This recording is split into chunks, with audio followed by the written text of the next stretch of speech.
So good morning guys. So ayun, andito tayo ngayon, gagawa tayo ngayon ng reaction video sa ginawa ni Pasaway OFW vlog. So actually guys, isa siya sa paborito kong sa vlogger kasi ang lakas guys ang lakas mang Alaska lalo na sa kanyang vlog.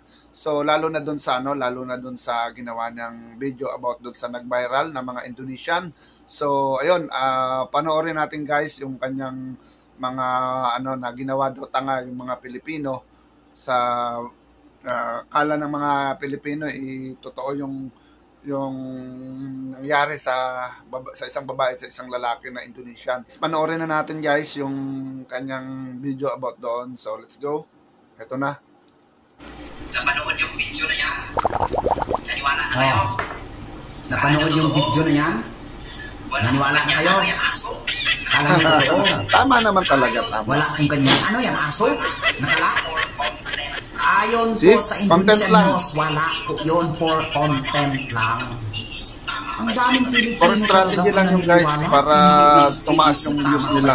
Diba? Totoo ba to?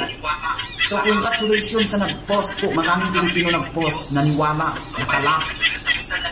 Isa talaga ito guys sa paborito kong vloggers dito sa Middle East. Magaling siya.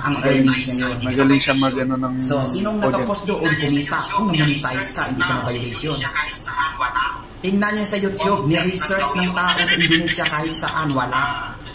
Content lang daw yun. Dami kasi guys naloko ng mga Pilipino dito. Ilang beses na yung dumaan sa akin. Ang page nila, hindi ko pinanood. Sa ano na to, sa nag-viral na to guys. Sa truck, sa mga silungan ng mga kahoy, nakalaklak daw.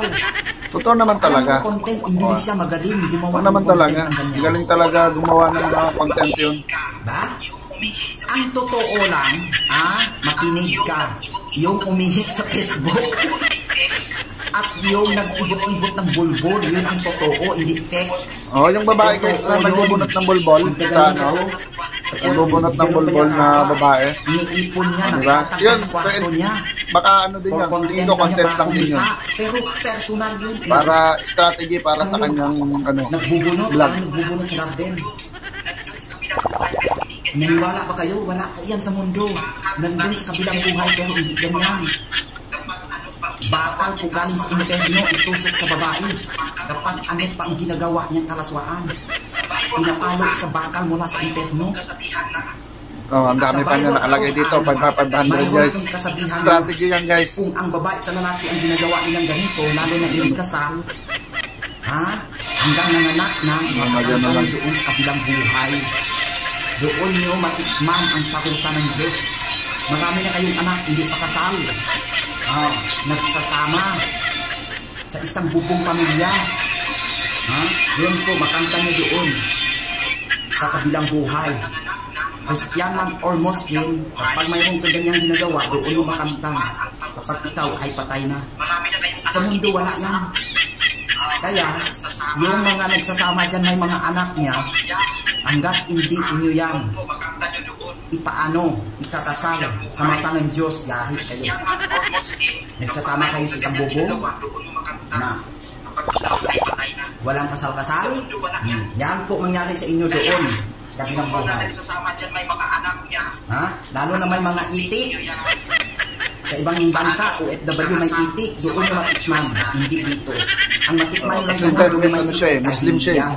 Pagdating sa bandang huli, sa kabilang buhay, the final judge, yun, bakal at tusok yan sa tilapyan mo. Pati ang lalaki na yan, pagkahin ng bakal yan ang init. Alam niyo na ba? OFW, makinig daw kayo, mga babae sa mga OFW.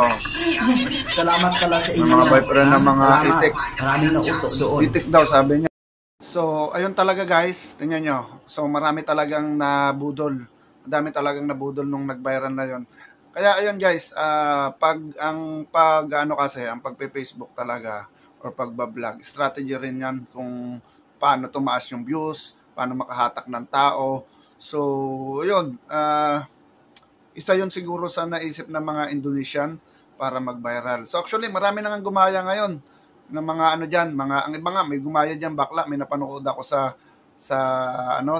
FB na ganon, halos ganon din style yung ginawa. So, for content only. Yun. Di ba?